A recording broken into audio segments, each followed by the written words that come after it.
Welcome to Anything Maths. This is the second part of laws of indices. If you find this video helpful, please give it a thumb up. I recommend that you watch the part 1 as well. So let's get right into it. We are going to start with law number 5. Number 5. A raised to the power 1 over n is equal to the nth root of A. So what does it really mean, the nth root of A? It means what number, if you multiply by itself n times, you're going to get A. Few examples will help you with the understanding. So let's look at these examples. Example 1. 4 raised to the power half. This is the same as the second root of 4. Now the second root of 4 has a special name that is known as the square root of 4. So you can say second root of 4 or square root of 4. Now, what does it really mean? It means what number, if you multiply by itself 2 times because of the second rule, you're going to get 4. Let's suppose that number is x. So x times x should give us 4, isn't it? From your times table, what number, if you multiply by itself 2 times, you get 4? It's 2, isn't it? 2 times 2 is 4. So the second root of 4, which is the same as the square root, is 2. Example 2.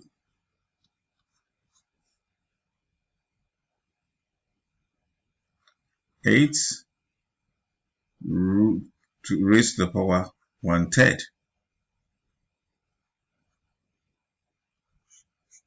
This is the cubic root of 8. Cubic root of 8. Now what number, if you multiply by itself 3 times, you're going to get 8. Let's suppose s is that number. So x times x times x is equal to 8. From the times table, the answer is 2 because 2 times 2 is 4 times 2 is 8. Okay. The cubic root of 8 is 2. Example 3.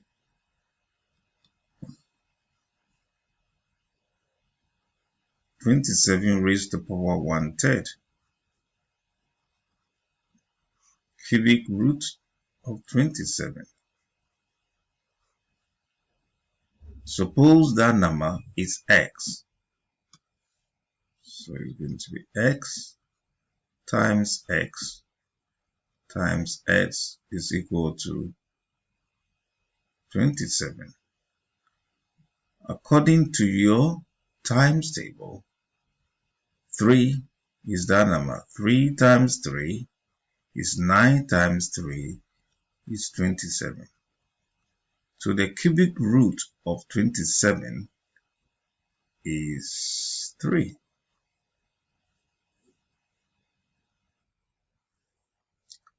Example 4. 16 raised to the power 1/4 is the same as the fourth root of 16.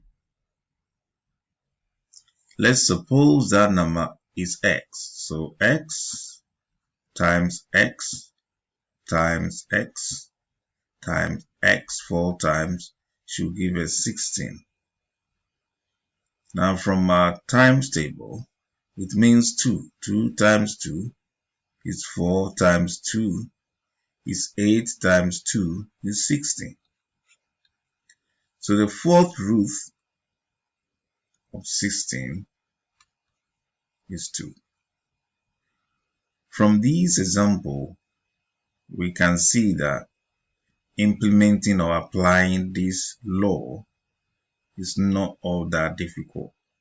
It's a matter of practice and solving exam time questions. Let's have a look at number 6. Number 6. A raised to the power m over n is given by the nth root of a or raised to the power m. You can see that there is some kind of relationship between the fifth law and the sixth law. Let's have some examples that will help us with how we can apply or implement this law successfully. Examples. Example 1. 9 raised to the power 3 over 2. This will mean the second root of 9 all raised to the power 3. Now, the second root of 9, as we know from the previous, is the same as square root of 9, all raised to the power 3. Now, the square root of 9 is all about what number, if you multiply by itself, you get 9, and that number is 3. So in the bracket, you're going to have 3 there from our previous knowledge regarding law 5. All raised to the power 3. And these become 3 raised to the power 3. We are leaving all the answers in the power form. If you have a calculator, or you can evaluate this to be 27, but we're not putting the 27 down. Leave all answers in the power form. The second example we're going to look at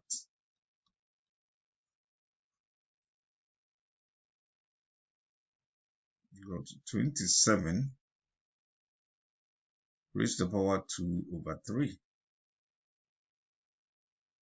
And this is the same as the third root of 27 all raised to the power 2. From our previous discussion, law 5, the cubic root of 27 is 3, because 3 times 3 times 3, 3 times will give us 27. So we have 3 here in the bracket, all will be squared. And you're going to have 3 squared, which is 9, but we're not going to write that 9. We're leaving the answers in the power form. Now, I think this is the third example, rather. And this should be the second example. Okay. We have the third example.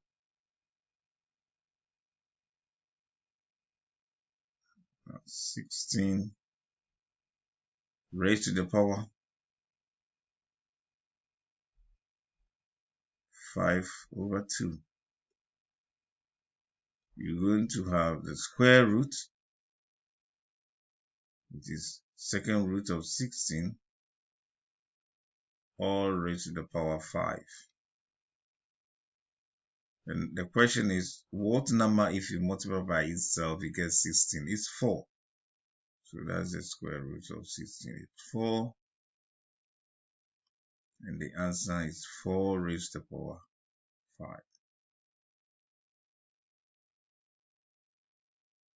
So these examples will help you with the understanding of law number 6.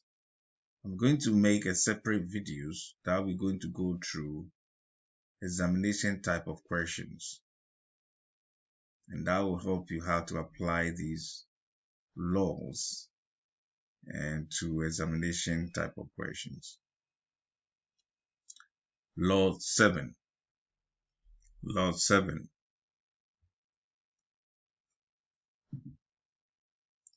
A, B, all raised to the power x will give you ax and bx. Let's have a look at some examples. Example 1. We got x squared y all raised to the power 3. Applying the rule, it means this will be x raised to the power times 3, and you're going to y raised to the power 3. 2 times 3 is 6, so x raised to the power 6 and y raised to the power 3. Nice and easy. The second example.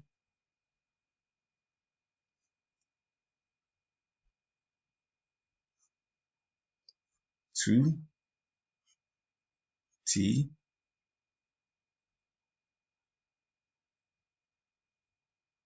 q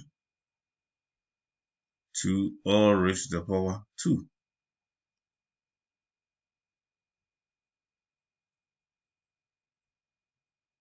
So we got 2 raised to the power 2, t raised to the power 2, and this q will be 2 times 2. The full answer will be 4 t squared q raised to the power 4. The third example.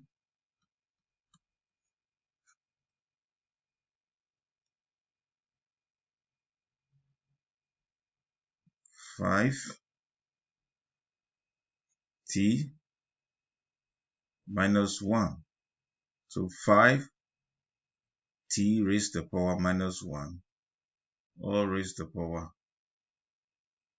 2 is going to be 5 raised to the power 2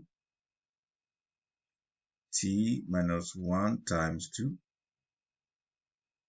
We're going to get 25 t raised to the power minus 2. So this is how law 7 can be applied. Let's have a look at number 8. Number 8. A over B all raised to the power negative n. So sometimes you don't want to do with the negative. You want to get rid of the negative. You want to make it a positive. So it's going to be B over A, and the n becomes a positive number. Some examples.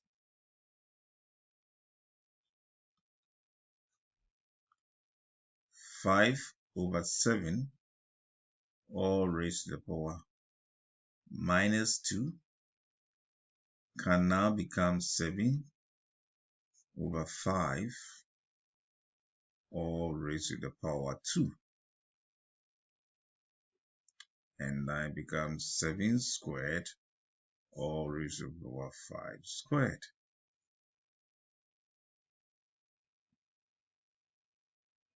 The second example,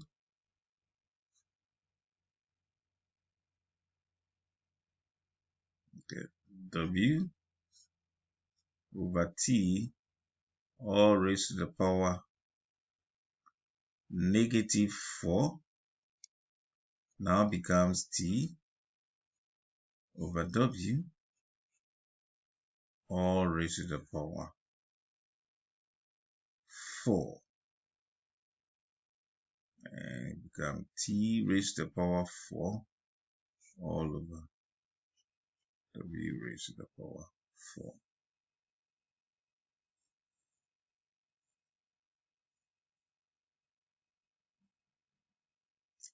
Third example,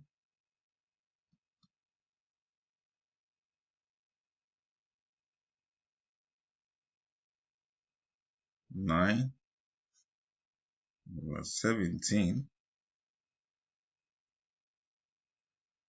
raised to the power -1 is the same as 17/9.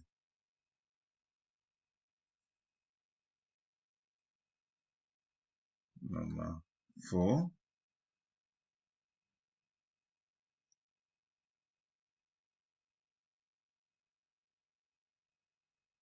(2x over y all raised to the power -3 is the same as y all over 2x raised to the power 3, and this becomes y raised to the power 3 becomes 2 raised to the power 3 x raised to the power 3, and we get y raised to the power 3 all over 8 raised to the power 3.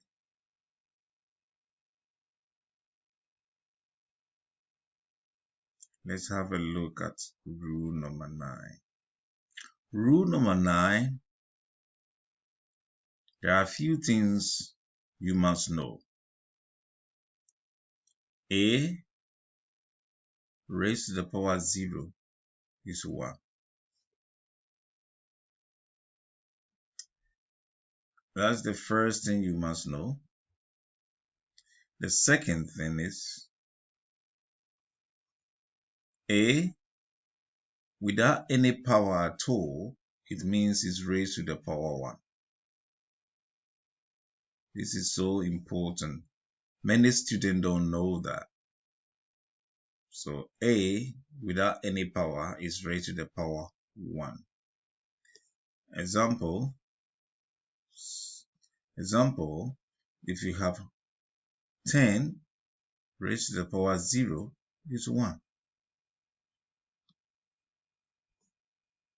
Okay. The second,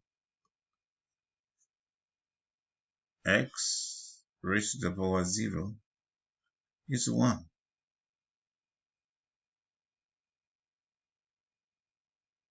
Okay. So anything that is raised to the power 0 is 1. And if I wrote, this is a third one, this is not an example, but to help you to understand what is happening. If I wrote 2, then this 2 is the same as 2 raised to the power 1. Okay? We don't write it. It's just like in normal algebra, we can say that 1x is what? X. We don't write 1x. So that's why when it's the power 1, we don't write.